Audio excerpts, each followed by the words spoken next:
ہم نے کل بھی میٹنگ کی این سی سی کی اور آج جو ہم نے دیکھا تقریباً 50 کے اوپر اب ہماری اموات دن کی ہو گئی ہیں. تو یہ بڑی تیزی سے اوپر جا رہی ہیں اور خوف مجھے یہ ہے کہ ہمارے ہاسپٹلز پہ بہت تیزی سے پریشر پڑنا شروع ہوگا اور ہمیں جو یہ جب خطرہ بھی ہوگا پریشر بھی پڑے گا کووڈ کا تو ہماری جو ہیلتھ فیسلٹیز ہیں اور خاص طور پہ شہروں میں جدھر سارا پریشر آ رہا ہے تو ان کی ہمیں ابھی فکر ہے. تو میں آج جو پیغام دینا چاہتا تھا اپنی قوم کو وہ یہ کہ ہم بڑی مشکلوں سے ایک ایسے معاشی حالات سے نکلے ہیں جو کہ آج باقی دنیا کے لوگ اتنے خوش قسمت نہیں ہیں. ساتھ والا ملک ہمارا ہندوستان ہے, ادھر بہت برے حالات ہیں. کرونا سے بھی زیادہ بہت لاکھ سے اوپر لوگ مر چکے ہیں, لیکن اس کے علاوہ جو ان کے معاشی حالات ہیں وہ بہت برے ہیں دنیا میں. بلکہ سمجھا جاتا ہے کہ ہندوستان وہ ملک ہے جدھر سب سے زیادہ اکانومی کو متاثر ہوئی ہے اس سے. تو ہمیں اللہ نے بڑا اچھا بھی نکال دیا. ہماری اگر ہم موازنہ کریں باقی ملکوں سے تو ہماری اموات بھی نیچے ہیں اور ہماری جو اکانومی وہ سارے بر صغیر میں سب سے تیزی سے ریکور کی ہے. لیکن مجھے اب خطرہ یہ ہے کہ یہ جس طرح تیزی سے ہمارے کیسز بڑھ رہے ہیں کہ اس کا اگر ہم نے صحیح معنی اور قوم نے مل کے اس کا صحیح معنی میں ہم نے احتیاط نہ کی اور اب آگے سامنے ایک بحیثیت قوم ہم نے اس کا مقابلہ نہ کیا تو ہمارے ہسپتالوں میں پریشر کے علاوہ ہمارے معاشی حالات بھی بگڑ سکتے ہیں. تو میں آج اس لیے اپنی قوم سے اپیل کر رہا ہوں کہ یہ جو ہم اگر کامیاب ہوئے تھے جب پہلی دفعہ یہ کرونا کے کیسز بڑھے تو اس کی بہت بڑی وجہ یہ تھی کہ قوم نے پوری طرح مل کے گورنمنٹ کے ساتھ مقابلہ کیا اس کا. یعنی ہر جگہ جو بھی ہم نے کہا قوم نے اس کے اوپر چلی. ہم نے واحد ملک تھا جس نے رمضان کے دوران مسجدیں نہیں بند کی. پاکستان وہ ملک ہے ساری مسلمان دنیا میں مسجدیں بند کی گئی, پاکستان نے نہیں کی. لیکن ہم کامیاب اس لیے ہوئے کہ علماء نے ہمارے ساتھ پوری گورنمنٹ کے ساتھ مل کے پوری تعاون کیا. انہوں نے اپیل کیا, مسجدوں نے ایس او پیز کے اوپر پوری طرح عمل کیا اور آپ کے سامنے ہے کہ جون کے بیچ میں تقریباً 120 اموات دن کی تھی اور پھر اس کے بعد نیچے آنی شروع ہو گئی.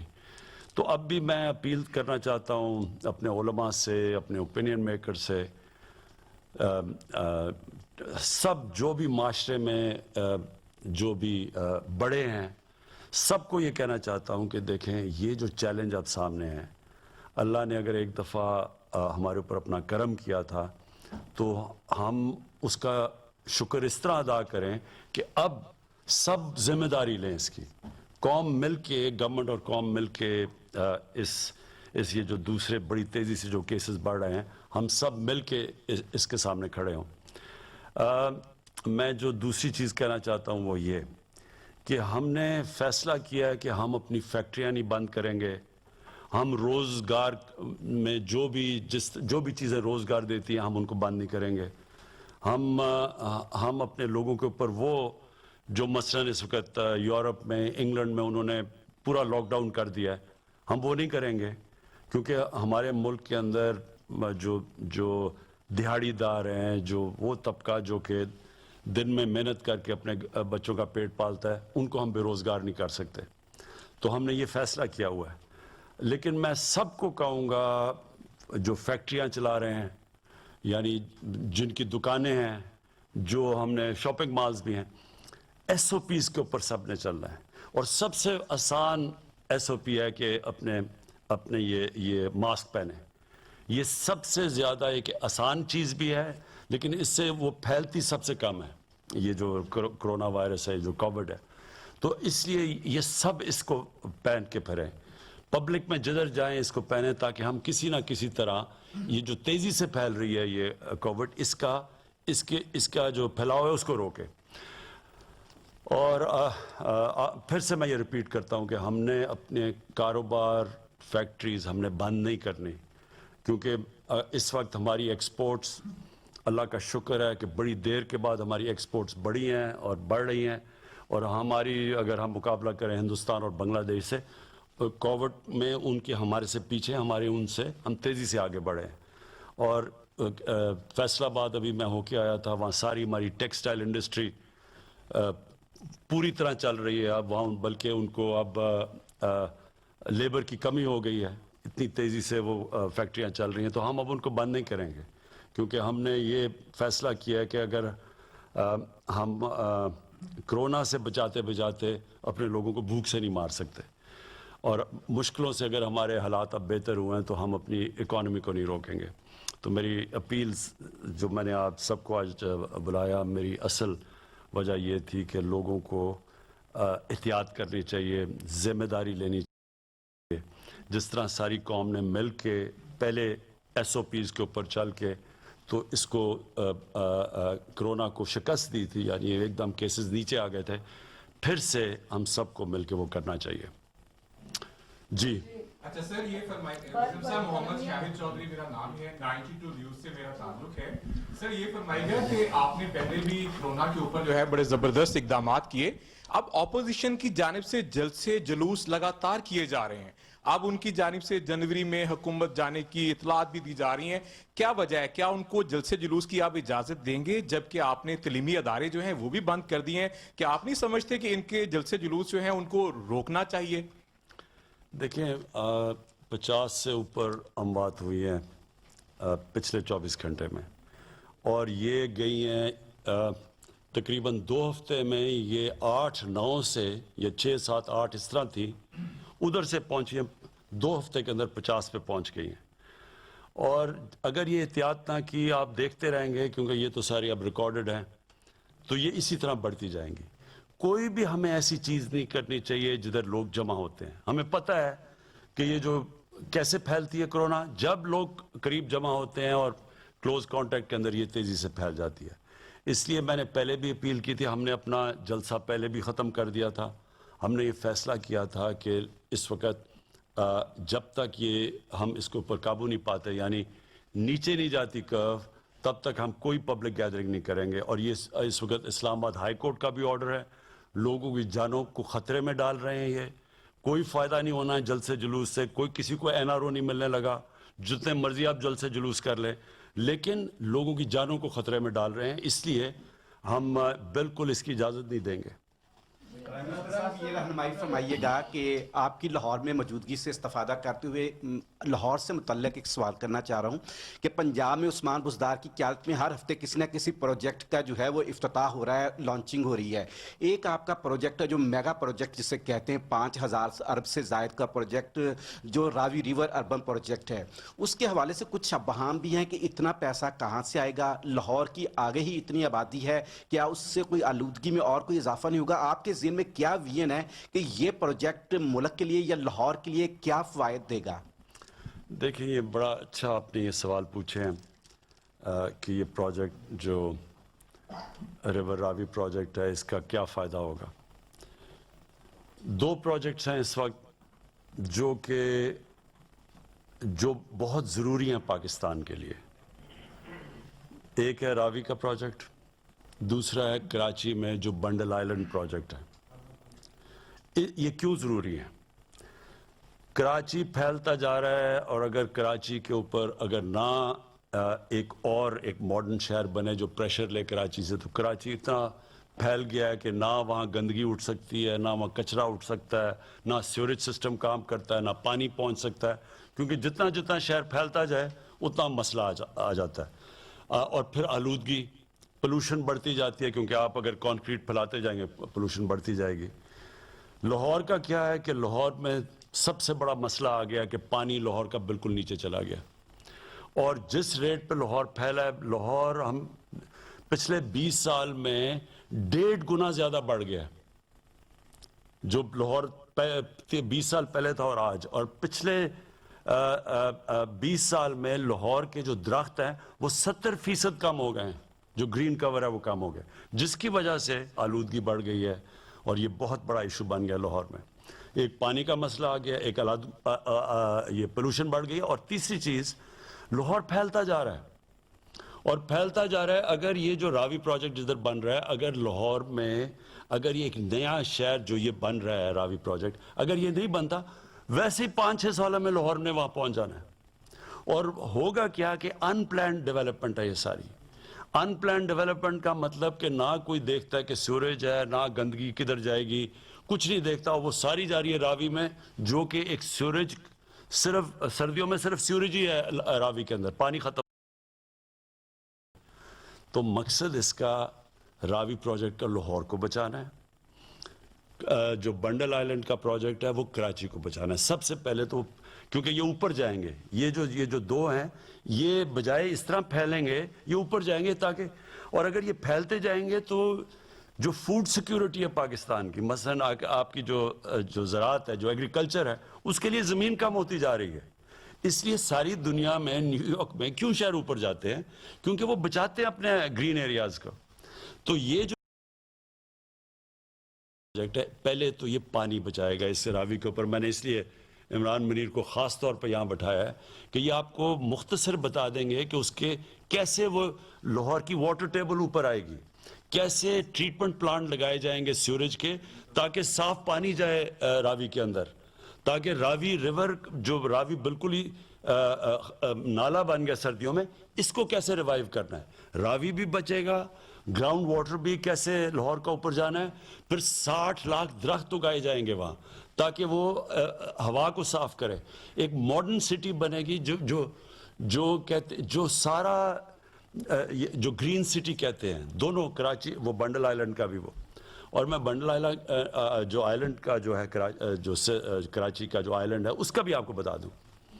وہ جو ہے وہ اس کی سب سے بڑی چیز یہ ہوگی کہ جو وہاں مینگروو, وہ جو درخت اگے ہوئے ہیں, ان کو بچائیں گے. پھر وہ جو مچھلی پکڑنے والے ہیں, ان کے لیے جو مچھیرے ہیں, ان کے لیے پوری طرح ہم تیاری کر رہے ہیں, کیونکہ وہ اس وقت جو وہاں پانی جا رہا ہے وہ صرف سیوریج جا رہا ہے سارے کراچی کا. پھر اس کو treatment plant, water treatment plants بنیں گے. تو وہ بھی جو بنڈل آئلینڈ بھی جو ہے, اس کے پیچھے پورا ایک پلان بنا ہوا ہے کراچی کو بچانے کا, وہ مینگرووز کو بچانے کا. وہ جو بیچارے مچھیرے ہیں جن کو بھی اندر جانا پڑتا ہے مچھلی پکڑنے لے, کیونکہ سارا سیوریج جا رہا ہے باہر, اس سیوریج کو ٹریٹ کرنے کا. صرف مقصد ان کا کراچی کی مدد کرنا. اور پھر راوی پروجیکٹ اور بنڈل آئلینڈ سے فارن ایکسچینج آئے گا پاکستان میں. ہمیں سب سے بڑا مسئلہ بنا ہوا ہے کہ ہمارے ملک میں جو اب تک مسئلہ آتا ہے کہ ڈالرز ملک میں کم آ رہے ہیں, ملک سے باہر زیادہ جا رہے ہیں. یہ جو 2 پروجیکٹس ہیں یہ ڈالرز آئیں گے پاکستان میں, سارے ملک کو فائدہ ہوگا, ہمارے فورن کرنسی ریزروز کو فائدہ ہوگا, اور سب سے بڑی بات روزگار ملے گا.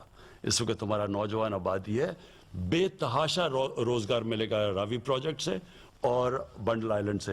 مختصراً آپ پلیز اگر عمران آپ بتا دیں لوگوں کو کہ یہ جو